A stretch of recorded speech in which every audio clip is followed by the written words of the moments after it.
मेरा नाम अमित है और ये मेरी रोमांटिक लव स्टोरी है जो मैं आप सबको सुनाने जा रहा हूँ।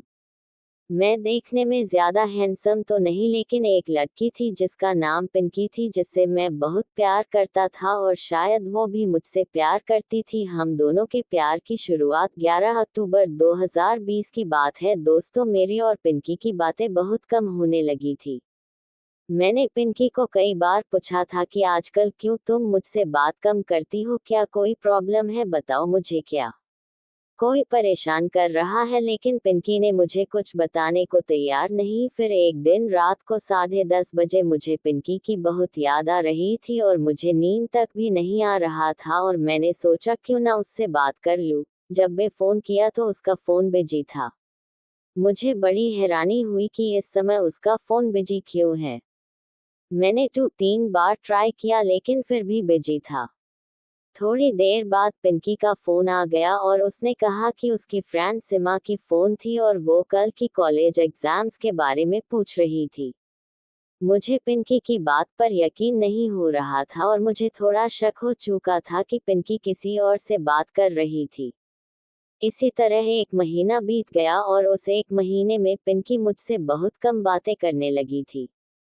ये बात अब मुझे खटकने लगा था और मुझे ज्यादा शक होने लगा। एक दिन मैं मार्केट में कुछ लेने के लिए गया था तो मैंने देखा कि पिंकी एक लड़के के साथ मोटरसाइकिल में बैठी हुई है।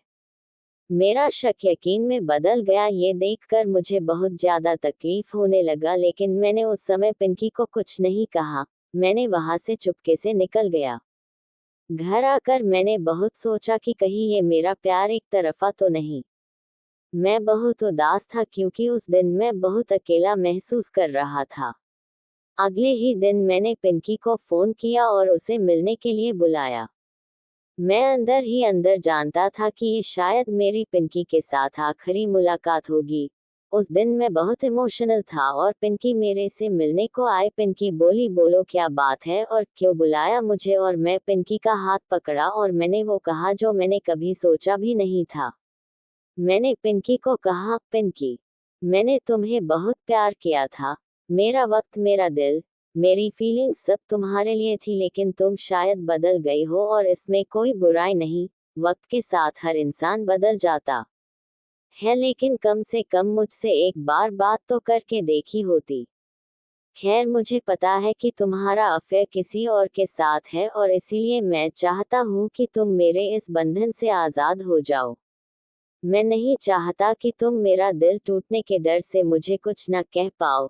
इसीलिए आज मैं तुमसे कहने आया हूँ, पिंकी, आज के बाद मैं तुम्हें कभी नहीं मिलूंगा और मैं तुम्हें तुम्हारी जिंदगी से बहुत दूर चला जाऊंगा, और मैं चाहता हूँ कि तुम जिंदगी में हमेशा खुश रहो। पिंकी बिना कुछ बोले मेरी बातें सुन रही थी। शायद उसे भी पता था कि मुझे उसके अफेयर के बारे में पता चल चुका है। उसकी आंखों में आंसू जरूर टपक रही, लेकिन अब मुझे कोई फर्क नहीं पड़ता था। क्योंकि दोस्तों, पिंकी मुझसे प्यार नहीं करती थी और मेरा एक तरफा प्यार करने के बाद मैंने क्या सीखा उस दिन। मैंने सीखा कि जो तुम्हारी खामोशी नहीं सुन सकता वो तुम्हारे लिए भी कभी नहीं सुन सकता। कभी किसी को इतना प्यार मत करो कि वो तुम्हारी जिंदगी बन जाए। उसके जाने के बाद जीना बहुत मुश्किल हो जाता है। प्यार जिंदगी में सिर्फ एक बार होता है और इसलिए बड़ी सावधानी से अपना लाइफ पार्टनर चुनिए। गलत लाइफ पार्टनर चुनने से आपके इमोशंस और फीलिंग्स का ही हनन होगा। इस दुनिया में माँ बाप से ज्यादा कोई तुम्हें प्यार नहीं कर सकता। वो चाहे तुम्हें डांटते हो लेकिन हमेशा तुम्हारा भला ही चाहते हैं। कभी किसी के साथ टाइम पास के लिए अफेयर मत करो। दूसरों के इमोशंस और फीलिंग्स के साथ खेलने का तुम्हें कोई हक नहीं। लोग वादे तो करते हैं लेकिन तोड़ भी बड़ी आसानी से देते हैं। जब दिल टूटता है तो संभालना बड़ा मुश्किल लगता है। ऐसा लगता है कि जिंदगी रोज मौत